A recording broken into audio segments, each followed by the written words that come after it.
근데 교회란 무엇일까요? 교회, 우리 성경적인 우리 정의를 우리가 잘 알고 있어야만이 이 땅에서 우리의 사명을 잘 감당할 수가 있습니다.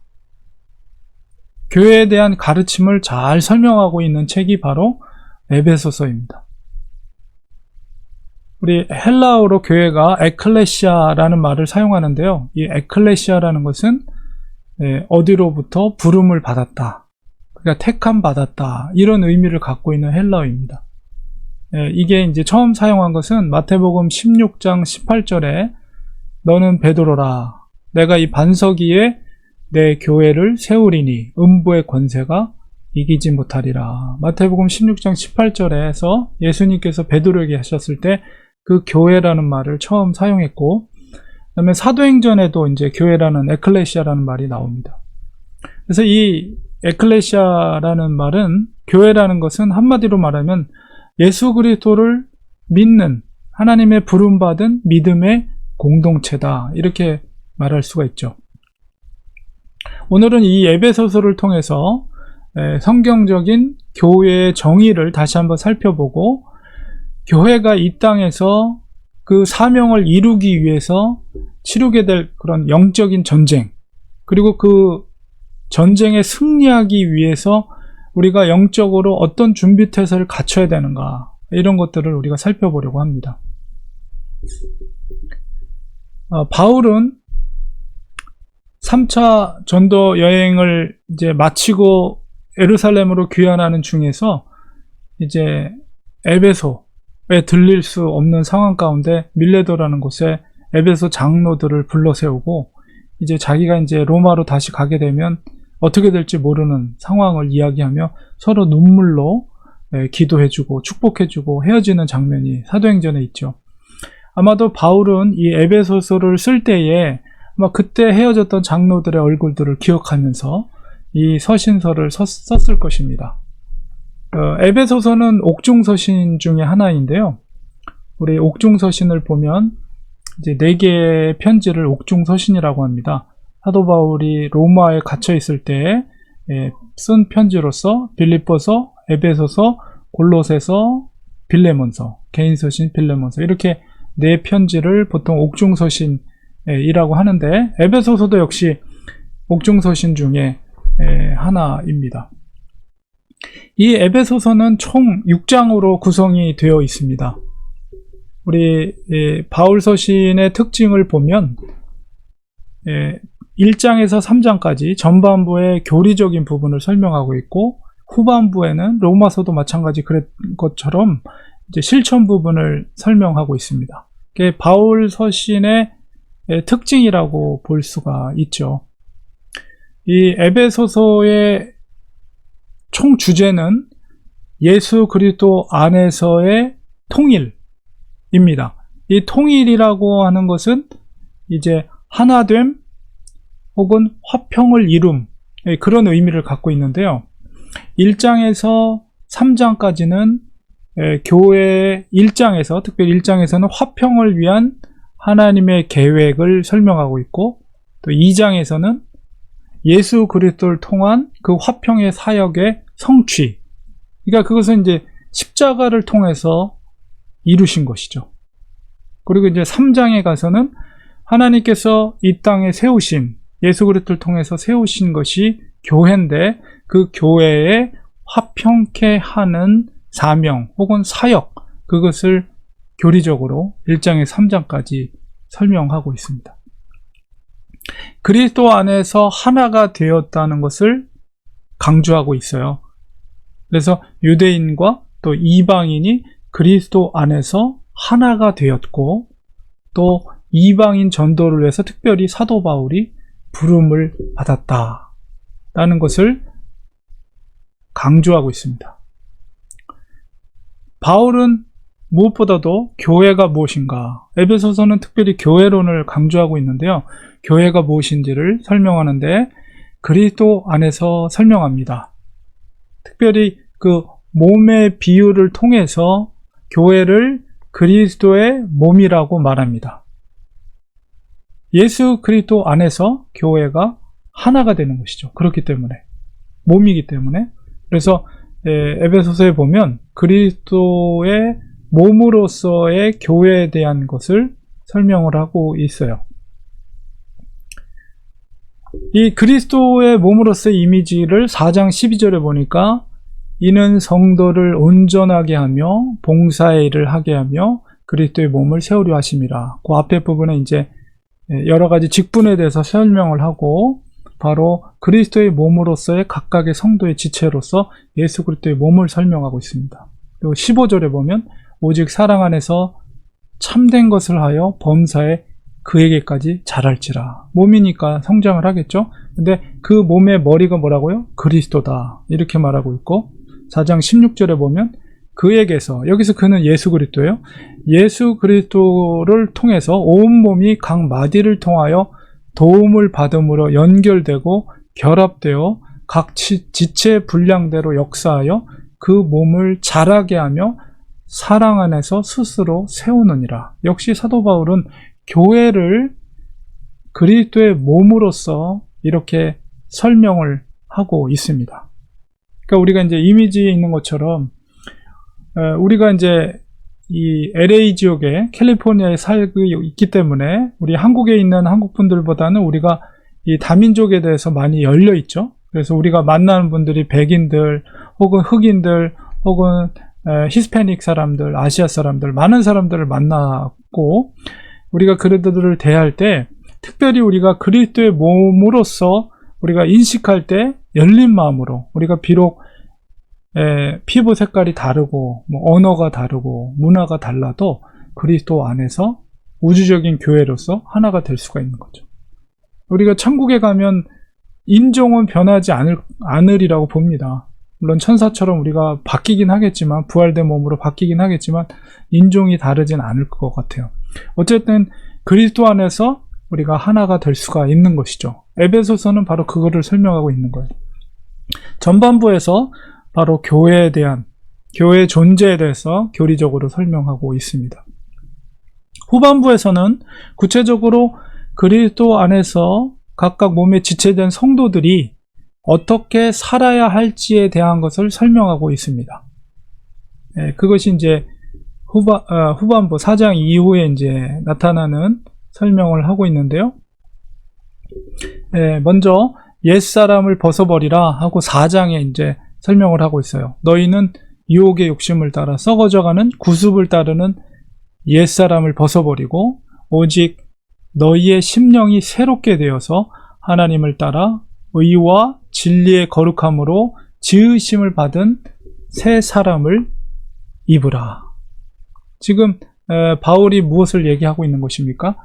바로 그리스도의 몸된 교회로서 그 성도들, 각각 성도들이 그 몸으로서의 교회가 올바로 워킹하기 위해서, 사역을 감당하기 위해서 너희들이 어떻게 살아야 될 것인가 라고 했을 때 옛사람을 벗어버리고 새로운 사람, 예수 그리스도로 새 사람을 입으라, 이것을 말하고 있고, 그 다음에 5장에 가면 빛의 자녀로 살아라 이렇게 당부하고 있습니다. 5장 8절에 너희가 전에는 어둠이더니 이제는 주 안에서 빛이라. 빛의 자녀들처럼 행하라. 빛의 열매는 모든 착함과 의로움과 진실함에 있느니라. 5장 10절에 보면 주께 기쁘시게 할 것이 무엇인가 시험하여 보라. 자, 사도 바울은 계속해서 그리스도의 몸으로서 성도들이 어떤 삶을 살아야 될지에 대한 것을 지금 이야기하고 있는 것입니다. 자, 이것이 하나님의 전신갑주와 다 연결이 되어 있는 거죠. 자, 그래서 바울은 에베소서를 통해서 특별히 그리스도 안에서 하나 된 교회를 설명하고 있습니다. 사도 바울이 교회를 그리스도의 몸으로 비유한 것은 머리 대신 예수 그리스도의 뜻에 따라서 일하고 행하는 존재가 바로 교회이기 때문입니다. 물론 유기체적인 공동체라는 것도 역시 몸으로 비유하면서 강조하고 있어요. 성도들 각자가 분명한 이러한 교회의 존재 목적을 인식하고 그리스도의 뜻을 이 땅 위에 실현시키기를 당부하고 있는 것입니다.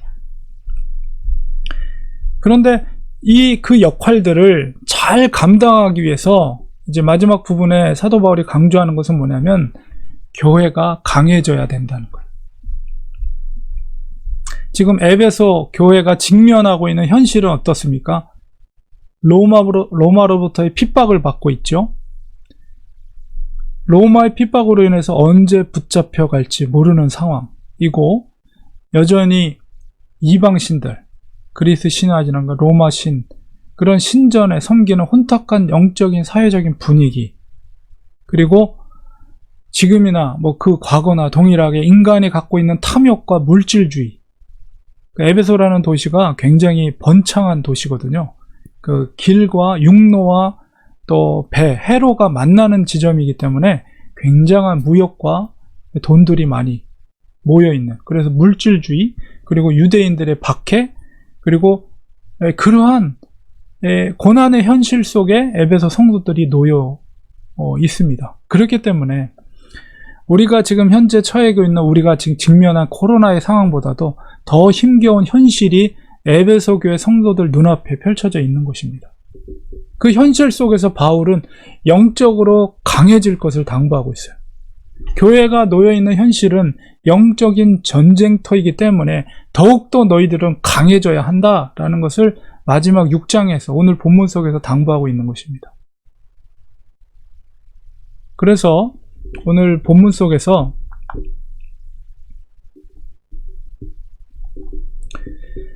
끝으로 그 공동체가 강해질 수 있는 방법으로 6장 10절의 끝으로 너희가 주 안에서와 그의 힘의 능력으로 강건하여지라, 이렇게 말하고 있습니다. 사실 에베소서 전체에서 바울이 강조하고 있는 바가 바로 이 그리스도 안에서라는 말이거든요.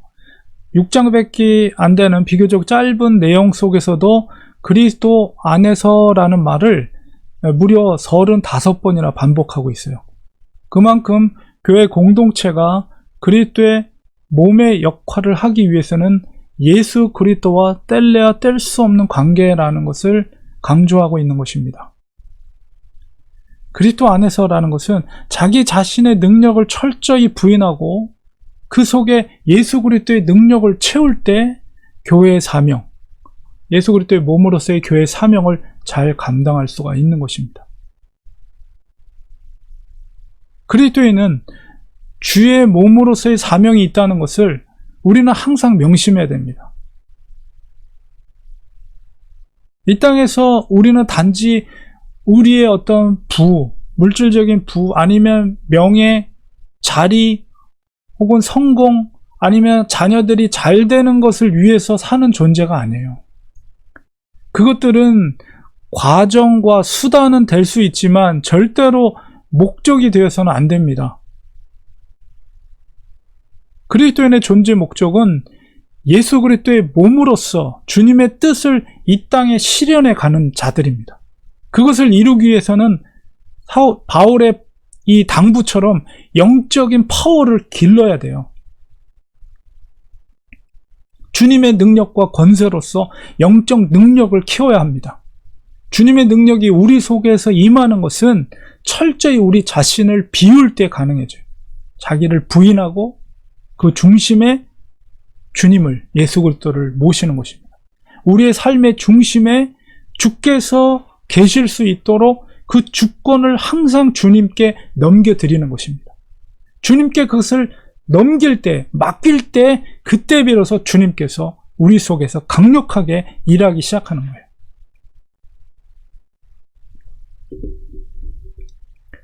크리스찬이 믿음으로 살아가려고 할 때 반드시 마귀는 그것을 방해합니다. 바울은 이 영적인 전쟁터에서 크리스찬이 놓여 있다는 것을 인식시키고 있습니다. 우리가 전쟁터에서 군인은 사사로이 행동하지 않아요. 파수꾼을 세우고 항상 준비태세, 경계태세, 적들의 동태를 살핍니다. 언제 쳐들어올지 모르니까. 그래서 우리 12절에 보면 우리가 맞서 싸우는 마귀의 세력은 혈과 육을 상대하는 것이 아니라는 것을 경고하고 있어요.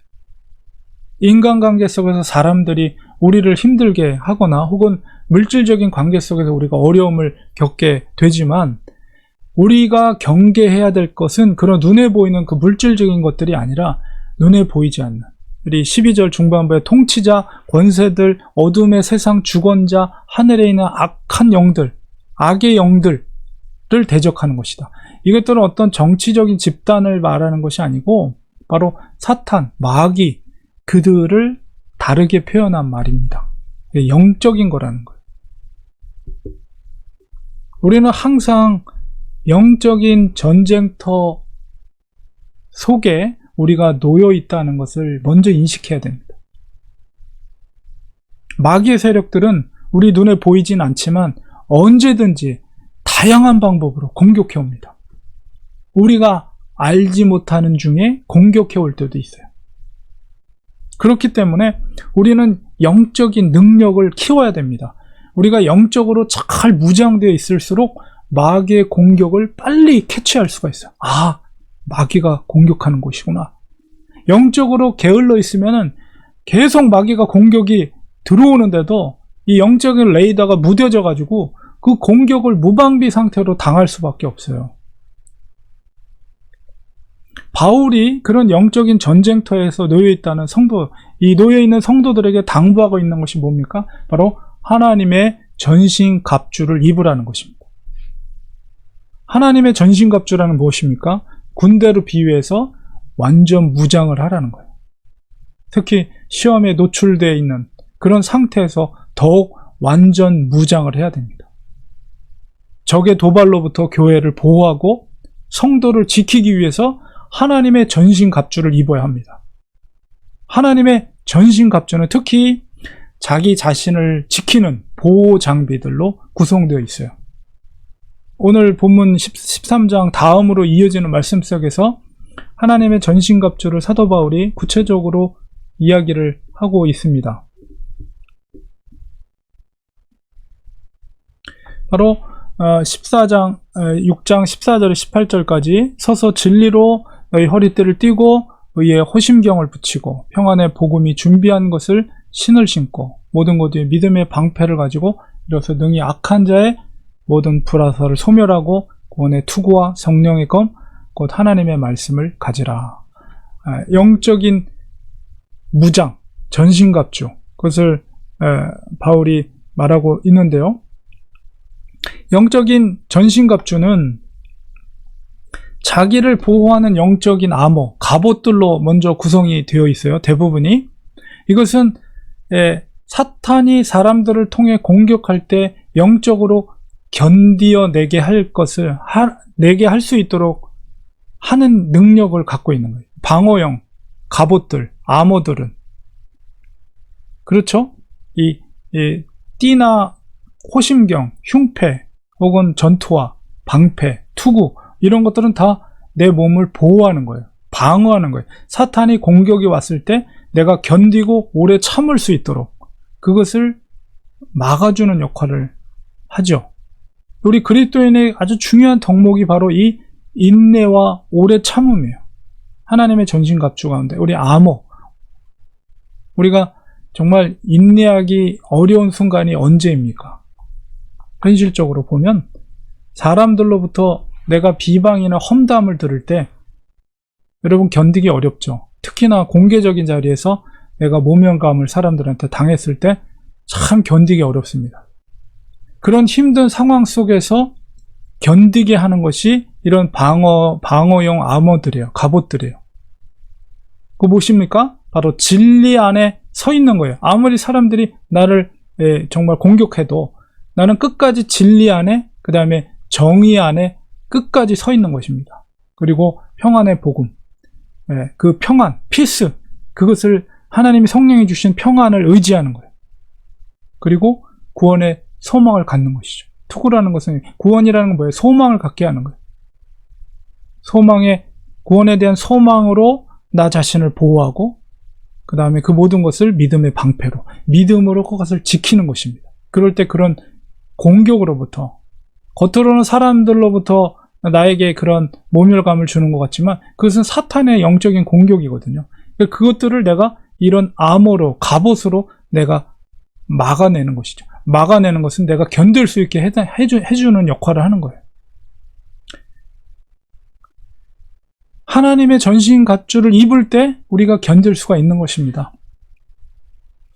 우리가 인내가 필요할 때는 이런 공격을, 아주 강력한 고통을 주는 공격을 받을 때뿐만 아니라 사탄의 아주 달콤한 유혹과 시험을 받을 때도 필요한 것입니다.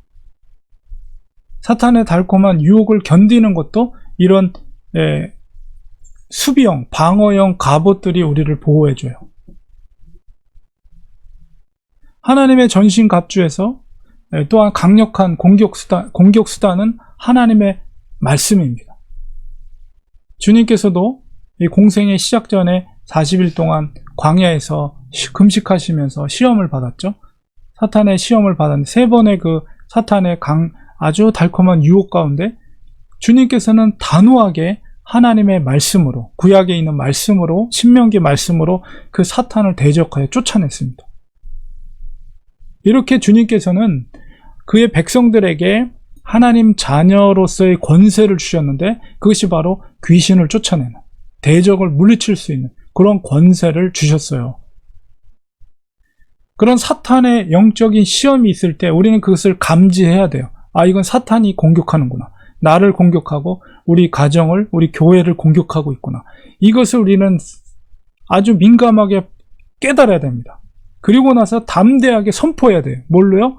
주 예수의 이름으로 명하노니 악한 마귀 세력은 물러갈지어다.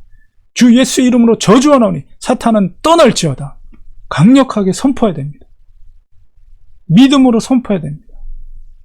특히 말씀을 인용해서 그 마귀를 축출하고 쫓아내야 됩니다. 그런 권세를 주께서 우리에게 주셨어요. 사탄은 속이는 영입니다. 사탄은 그의 정체가 발각이 되면 그는 쫓김받을 수밖에 없어요. 우리는 그것을 정체를 깨닫고 예수 그리스도의 권세로서 그를 쫓아내야 됩니다. 하나님의 전신갑주를 입을 때 우리가 이렇게 사탄과 맞서 싸울 수가 있어요. 우리는 가정의 영적인 파수꾼이 돼야 합니다. 또한 여러분 자녀들의 영적인 파수꾼의 역할을 해야 됩니다. 그리고 교회의 영적인 파수꾼이 되어야 합니다. 하나님의 말씀으로 사탄을 물리치시기 바랍니다. 그리고 바울은 특별히 무엇보다도 기도를 하나님의 전신갑주와는 구별해서 18절에 설명하고 있습니다. 17절까지 하나님의 전신갑주를 설명하고 있고, 모든 기도와 간구를 하되 항상 성령 안에서 기도하고 이를 위하여 깨어 구하기를 항상 힘쓰며 여러 성도를 위하여 구하라. 이렇게 기도를 그 군대의 하나님의 전신갑주와는 별개로 18절에 설명하고 있습니다. 왜 그렇습니까? 기도는 하나님의 아머들, 무기들이 녹이 슬지 않도록 기름칠을 하는 것과 같은 것입니다. 아무리 좋은 무기와 아머들이 있어도 그것을 관리를 제대로 못하면 녹이 슬죠. 그리고 정작 급박한 상황이 발생했을 때 그것들이 제대로 작동하지 않게 됩니다. 여러분, 칼이 녹이 슬어서 무뎌졌을 때 어떻게 적의 목을 벨 수 있겠어요?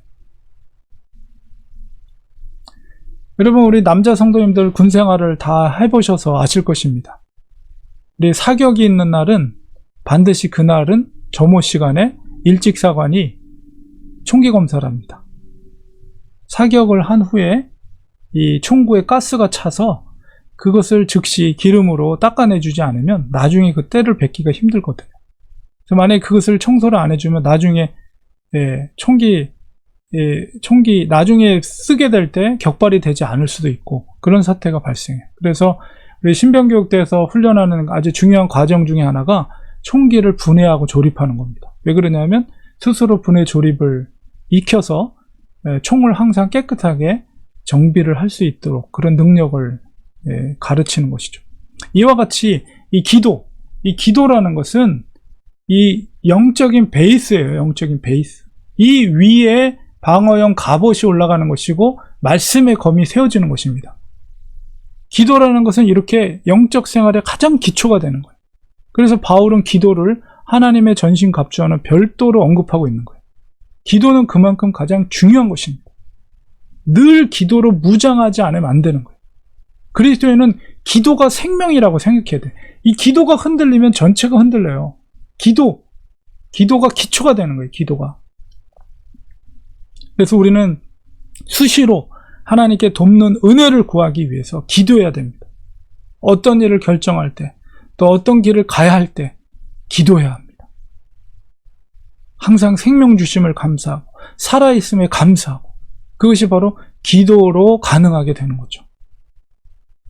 바울은 여러 성도를 위해서 기도하고, 또한 이제 이어지는 말씀 속에 19절에 보면 자기를 위해서 복음이 전파될 수 있도록 기도를 부탁하고 있어요.